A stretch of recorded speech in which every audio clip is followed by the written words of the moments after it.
Welcome back to Turning Point, the show where we examine pro-level plays that determine the outcome of matches. Let's set the stage. We have Corki, Nami, and Jace coming in for Purple Team. Elise is nearby at the 3 Wolf camp, and she has positioned herself to enter mid lane once a fight breaks out. Shaco is coming in from the other side and will soon be in a position to engage. As we switch over to blue side, watch Purple Team's ward vision.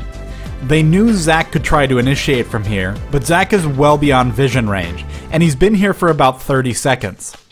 Zac can be so far away from the fight because of his exceptionally long lunge that allows him to initiate from a huge distance.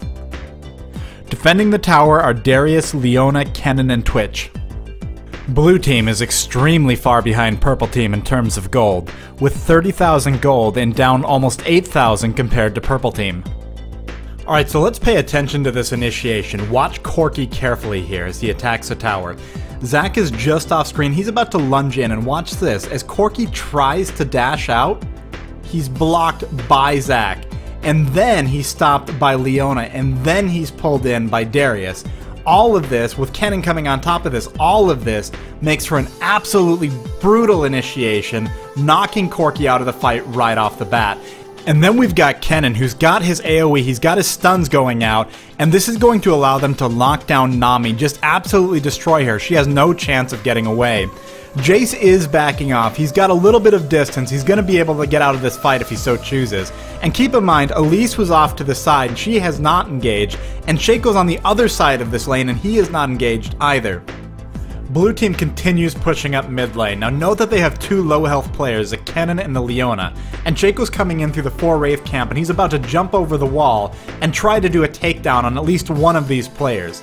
Now Shaco is not the best team fighting champion. Late game he really falls off, especially in this case. This Shaco did extraordinarily well the entire early game.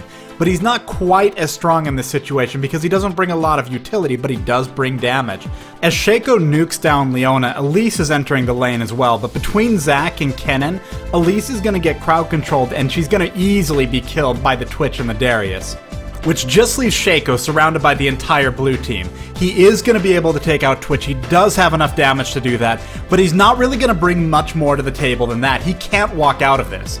You can see Jace is just off screen, right as all of this is happening, and Jace is moving in to get a little bit more damage, but he makes a mistake. Jace can normally stay at a long enough distance away from Darius that Darius has no opportunity to pull him back in. But right here he turns around just a little bit, maybe for an auto attack or whatever, but he is in range of that apprehend. He could have stayed further back, he could have poked a little, at the very least he could have avoided dying and maybe kept them off a tower. Here the fight ends, Darius walks out with a triple kill, and that's an ace for Blue Team.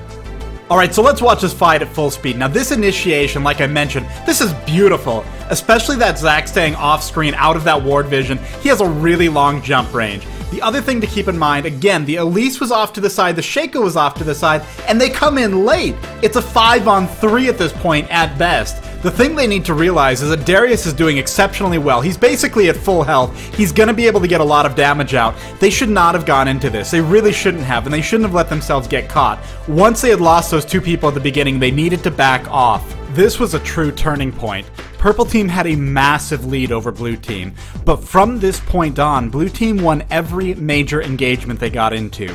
Part of the problem is something we touched on already. Shaco did not bring a lot to team fights. He brought damage, but he wasn't able to bring much more, and he was fragile. So despite doing really well in the early game, he just didn't bring enough, and he was staying with those team fights and not doing an effective job split pushing or doing other things to disrupt the enemy team. Blue Team decisively wins this game. Thanks for watching this episode of Turning Point. Let me know in the comments below how you would have handled this fight differently.